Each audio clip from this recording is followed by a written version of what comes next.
Olá, meus irmãos, a graça e a paz, sejam todos bem-vindos para mais uma oportunidade de estudar a palavra de Deus. Hoje nós vamos estudar um pouco sobre a Trindade, a ação do Espírito Santo na Trindade, né? Nesse elemento cristão que é tão importante para a gente, nessa doutrina cristã que é tão importante para a gente. Então, que você esteja atento, vai lá, pega teu papel, tua caneta, tua Bíblia. Hoje nós vamos estudar, eu vou citar os textos bíblicos para que a gente possa ganhar tempo. Eu vou citar os textos, as referências, e a minha sugestão é que você estude. Ao acabar a aula, vá lá e pesquise, leia os textos. Assim você vai aprender, assim você vai ter contato com a Bíblia. Então, no estudo de hoje, não vou colocar os versículos para a gente ler, justamente para a gente ganhar um pouco mais de tempo e poder avançar um pouco mais no estudo, tá? Essa é a nossa proposta para hoje. Lembrando que os nossos encontros da sexta-feira ele não tem essa interação, né? A gente não vai interagir tanto. A proposta é ministrar a palavra, ministrar o estudo e que você possa aprender e ter conteúdo com isso, tá ok? Vamos avançar para a glória de Deus, vamos fazer uma oração inicial e na sequência nós vamos para o nosso estudo em si, ok? Santo Deus Eterno Pai, quero colocar diante de Ti esse estudo, que o Teu Espírito nos conduza à compreensão e à vivência daquilo que a gente aprender. Em nome de Jesus, amém. Glória a Deus. Meus queridos, a temática cristã que envolve a doutrina da Trindade é um elemento muito importante que a gente precisa estudar, porque é essa doutrina que vai se diferenciar de todas as outras, digamos assim, as outras doutrinas religiosas, certo? É a ideia de Deus Pai, Deus Filho e Deus Espírito Santo, a triunidade de Deus, que somente o cristianismo defende isso. Nenhuma outra doutrina vai defender isso. Somente a doutrina cristã defende que Deus é Pai, Deus é Filho e Deus é Espírito Santo.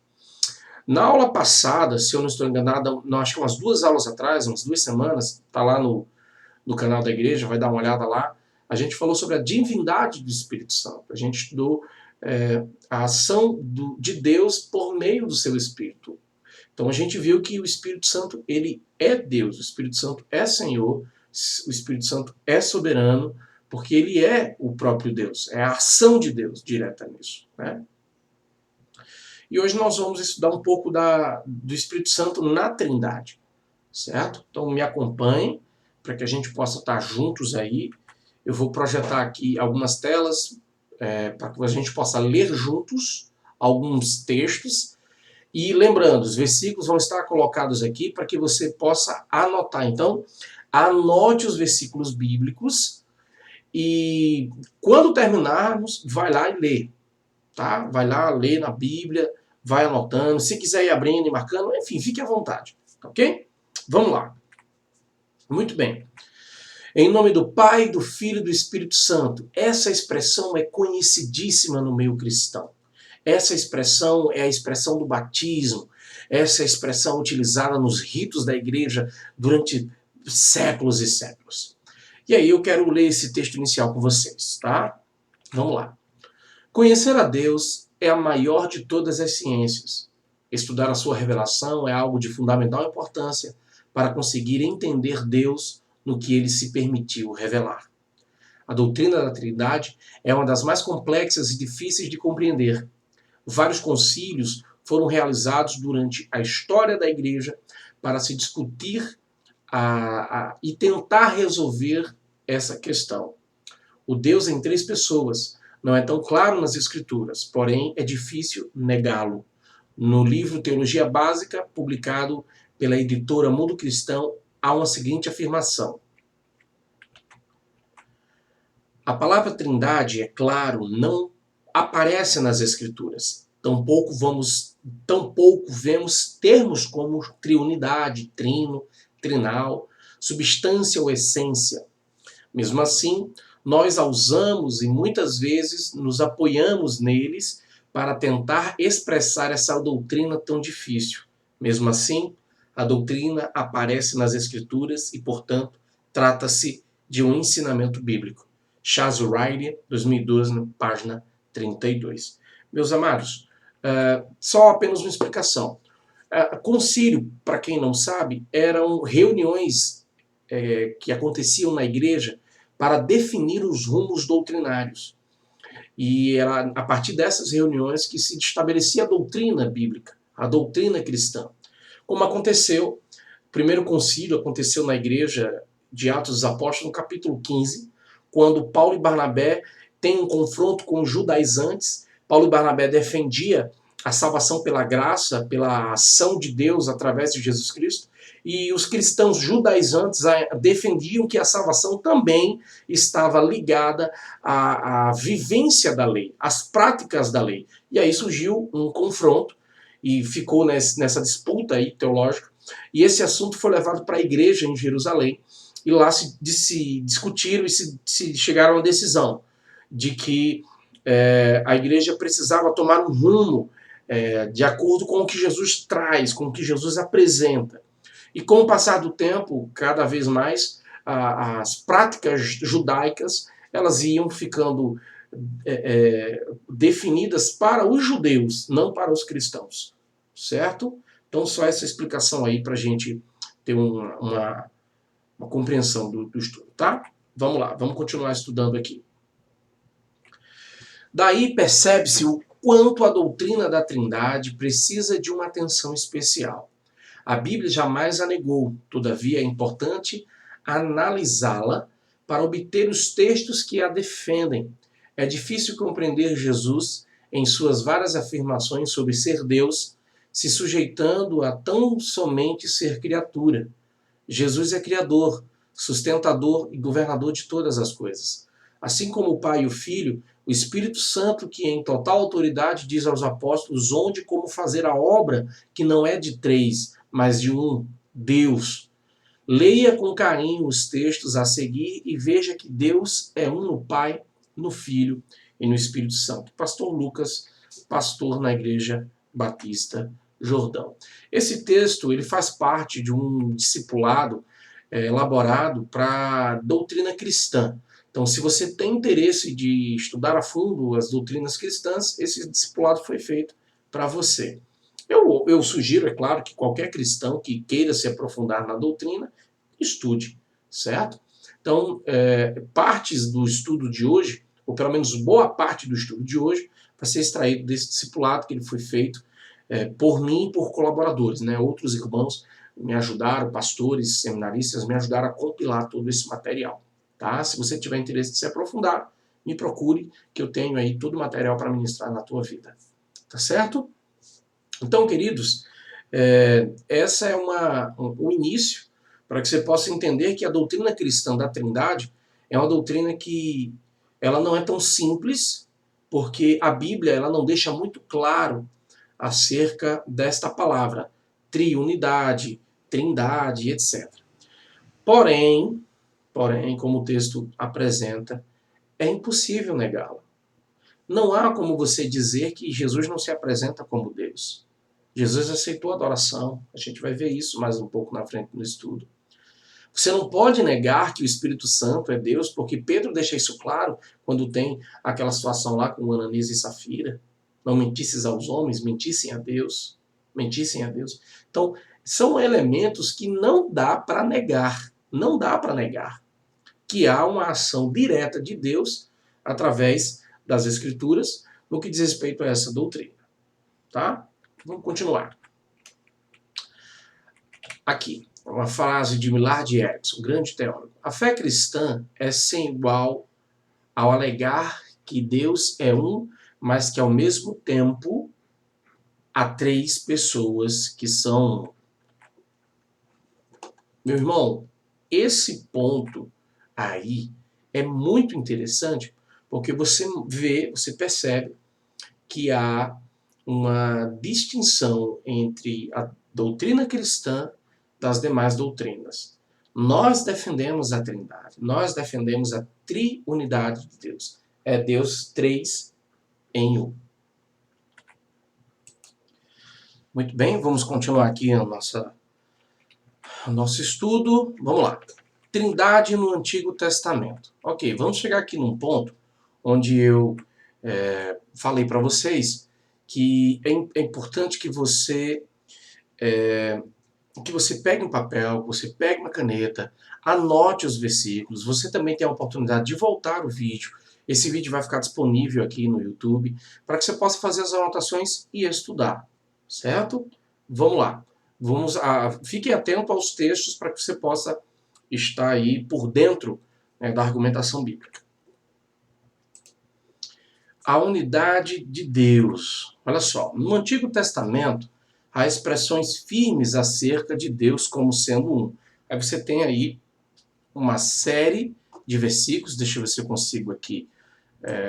Pronto, consegui aqui. Pronto, você está vendo aí, né? Eu estou dando essa ênfase aí a esses versículos. E aí você pega na tua Bíblia, abre e dá uma estudada. Eu vou apenas ler esse de Êxodo, capítulo 20, verso 3 para você, que diz assim: não terás outros deuses além de mim. É o que diz o texto. Então, você pode perceber que há uma defesa no Antigo Testamento que não há outro Deus. Então, a unidade de Deus no Antigo Testamento é algo claro.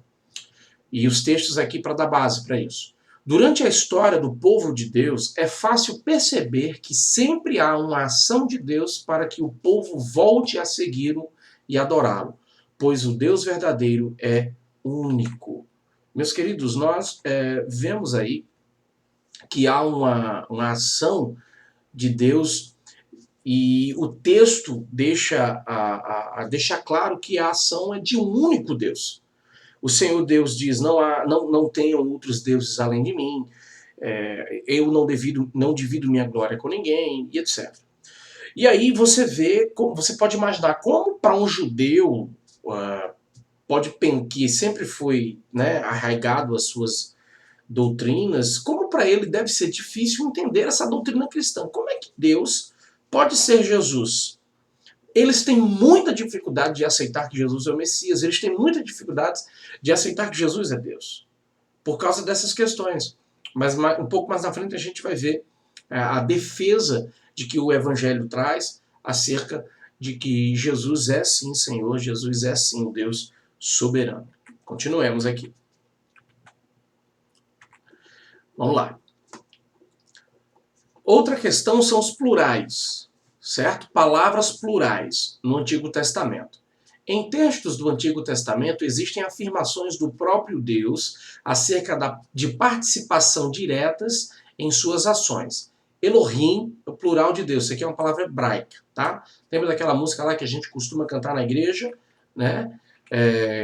Elohim, Elohim, Deus no controle está. Pronto, essa palavra é utilizada no Antigo Testamento e dar-se a entender que é uma expressão como se fosse um plural, tá? Se a gente tiver a oportunidade de estudar hebraico, a gente se aprofunda nessa questão, tá?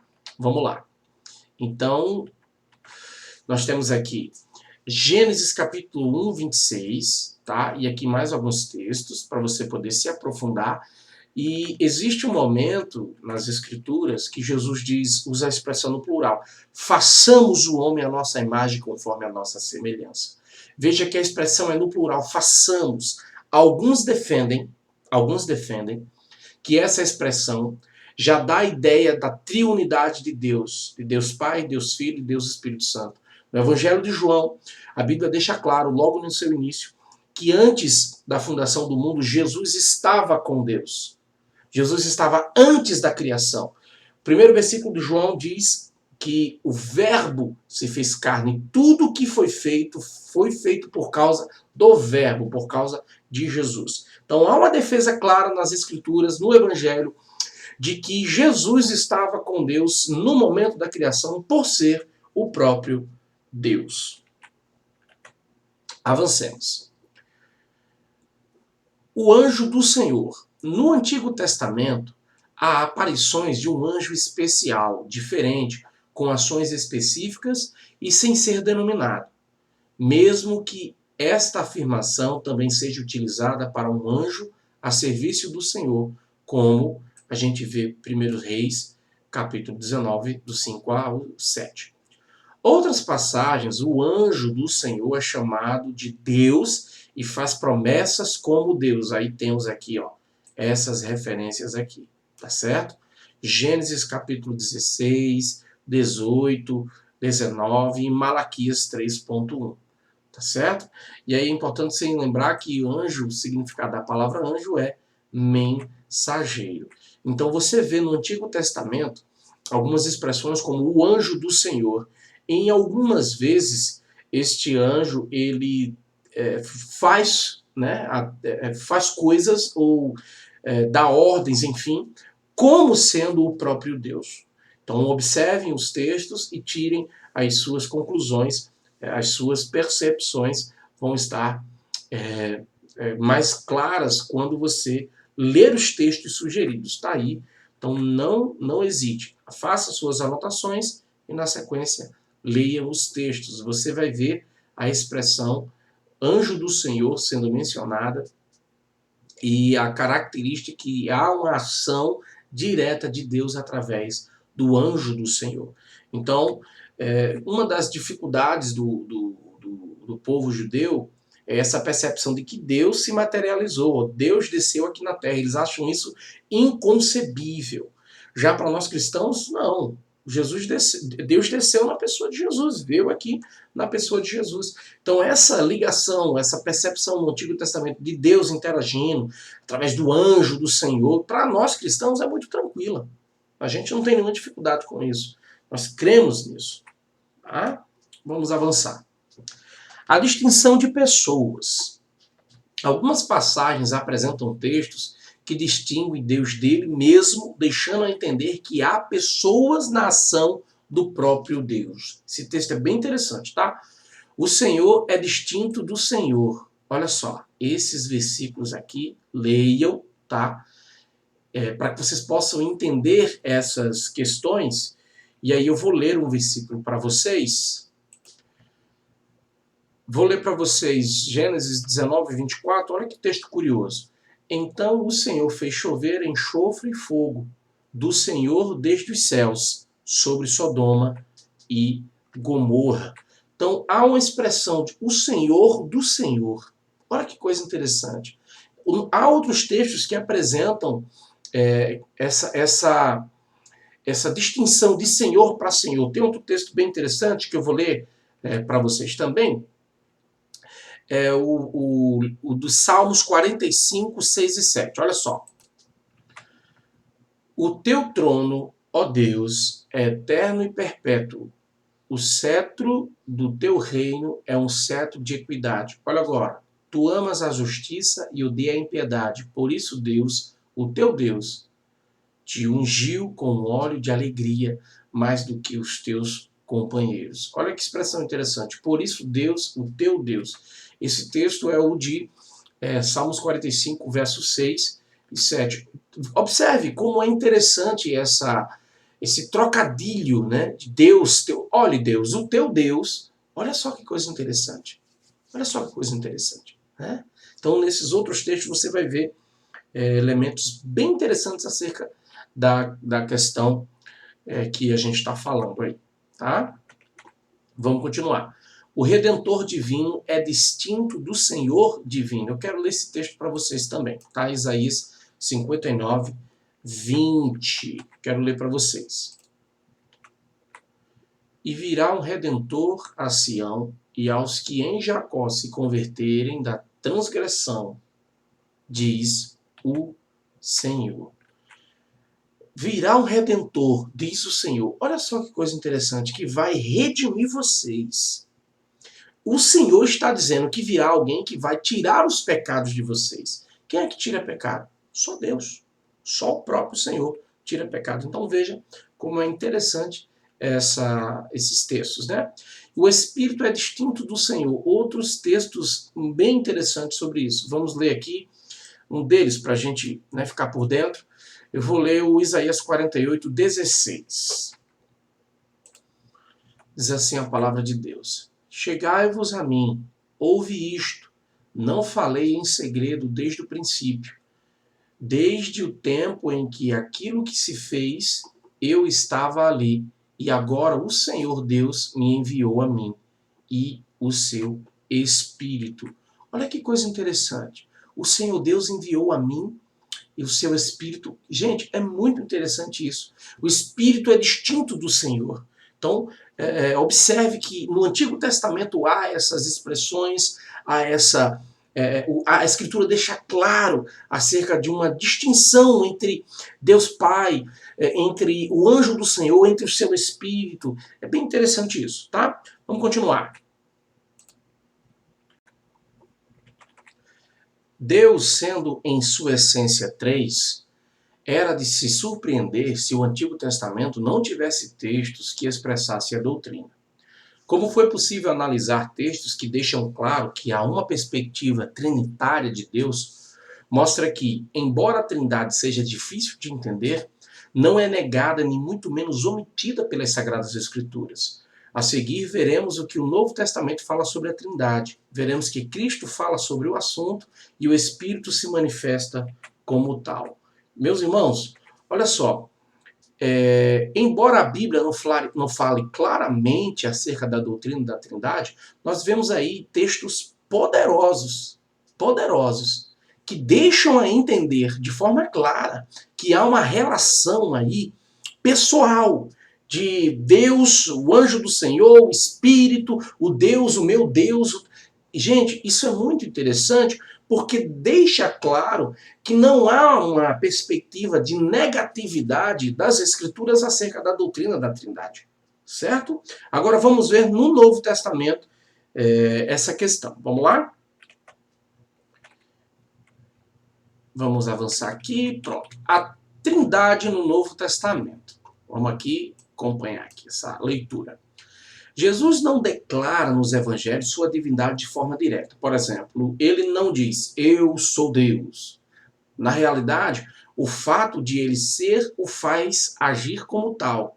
Suas ações e declarações deixam claro sua deidade. Elas são claras nos evangelhos. Sua recepção à adoração, isso aqui é muito importante, gente. Sua recepção à adoração, sua autoridade em perdoar pecados e sua afirmação a seu discípulo Filipe que ele e o Pai têm a mesma essência, mostra como a Trindade está contida nas Escrituras de forma que não é possível negá-la. Queridos, não é possível negar. Jesus tem elementos da divindade. Ele aceita a adoração, ele perdoa pecados, ele ressuscita mortos. Então, Jesus tem elementos diretos da ação de Deus, certo? Vamos continuar aqui. Olha só. Cristo Jesus diz ser igual ao Pai. Em uma explicação ao seu discípulo Filipe, Jesus deixa claro que ele e o Pai são um só. Está registrado em João capítulo 4, verso 8 e 9. Anota, depois daqui, vai lá, pega a tua Bíblia e leia os versículos, leia os textos. Gente, Jesus diz diretamente a Filipe, olha, eu e o Pai somos um. Isso é muito importante para essa doutrina, tá? Jesus aceita a adoração. Isso aqui é bem interessante, tá, gente? Em determinados momentos, as pessoas adoravam a Jesus como se adora a Deus. E Jesus não rejeitou a adoração, pelo contrário, ele a recebia. Em nenhum momento que Jesus era adorado, em nenhum momento Jesus rejeitava a adoração. Ou ele dizia assim, não adorem a mim, adorem a Deus. No Apocalipse é registrado um momento em que João tenta adorar o anjo. E o anjo, não. Ei, não, eu sou servo igual a ti. Adore somente a Deus. Quando o anjo diz isso, deixa claro que os seres celestiais não podem receber a adoração. Só Deus. Só Deus. E aí Jesus recebe a adoração, Jesus aceita a adoração. E o que é mais interessante, Jesus não impede nem corrige. Tem um fato, um Tomé, que é registrado no Evangelho de João, nos últimos capítulos, em que Tomé pede para ver as chagas, né, as feridas. E Jesus mostra até que quando Tomé toca, Tomé se ajoelha e diz, Senhor meu e Deus meu. E Jesus não corrige Tomé. Pelo contrário, Jesus recebe a adoração. Tá? Vamos avançar. Tá aqui os textos para vocês lerem, tá? Sobre isso. Leiam para que vocês possam ficar por dentro da argumentação bíblica. Jesus perdoa pecado. O ato de perdoar pecado é uma função completamente divina, tendo em vista que a ofensa do pecado foi cometida contra Deus. Sendo assim, só ele poderia perdoar os pecados. Jesus os perdoou. Está aqui os versículos que registram isso. Então, queridos, Jesus perdoa pecados. E só quem pode perdoar pecado é Deus. E Jesus declara isso: os teus pecados estão perdoados. Tem um fato que os fariseus vão lá e, rapaz, quem és tu para perdoar pecado? Aí Jesus vai, explica, diz: olha, para que vocês vejam que eu tenho poder no céu e na terra, levanta e anda. Ele disse lá, o rapazinho que estava acamado. Né? Então, essa é uma ação, uma atribuição exclusiva de Deus. E o Senhor foi lá e fez, perdoou pecados. Graças a Deus por isso.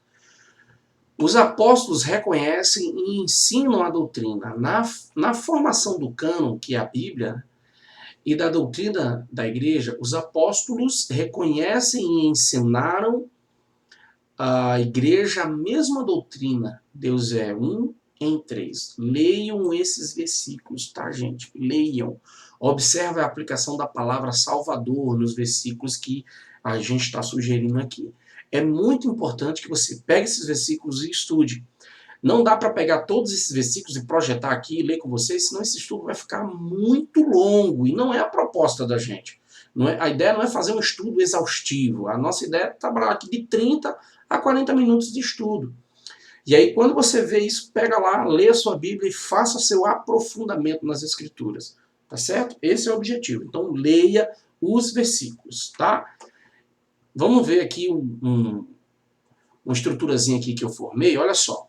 Em posição do próprio Cristo acerca dessa doutrina, podemos ver afirmações do próprio Jesus que deixam claro que deixa claro a questão da sua divindade. Olha só. Atributos inerentes ao próprio Deus. Esses atributos aqui, somente Deus tem. Onisciência, tá? Deixa eu completar aqui. Onipotência e onipresença. O que é isso? Onisciência sabe de tudo. Onipotência pode tudo. E onipresença está em qualquer lugar. A presença de Deus. A Bíblia diz: onde tiver 2 ou 3, ali eu estarei no meio de vocês. Jesus diz isso. Ou seja, é a onipresença. Só quem pode estar em todos os lugares é Deus. Existe uma questão acerca da adoração do anticristo, que ele vai querer ser Deus. E aí existe um elemento interessante, né? Que ele não é onipresente. Então ele vai conseguir aí bolar alguma coisa para que todos o vejam de alguma forma e que ele seja adorado de alguma forma. Certo? O nosso Deus não. O nosso Deus, ele é presente. Eu estou aqui falando com você, eu estou aqui estudando com você a Bíblia, e a palavra de Deus diz que ele está presente nesse momento. Eu aqui do meu cantinho, você aí do lugar de vocês, onde vocês estão, estamos falando de Jesus, ele está entre nós. Amém? Vamos avançar.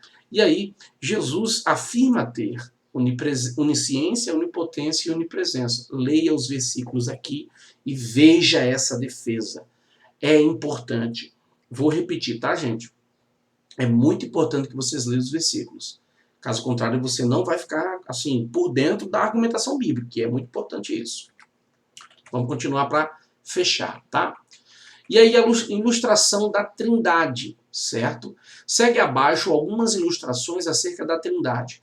Além de um gráfico representativo, expressões da natureza sobre o mesmo elemento que pode ter 3 substâncias ou compreensões. Olha só, este diagrama tem por objetivo representar a Trindade de uma forma didática. Olha só, bem interessante aqui.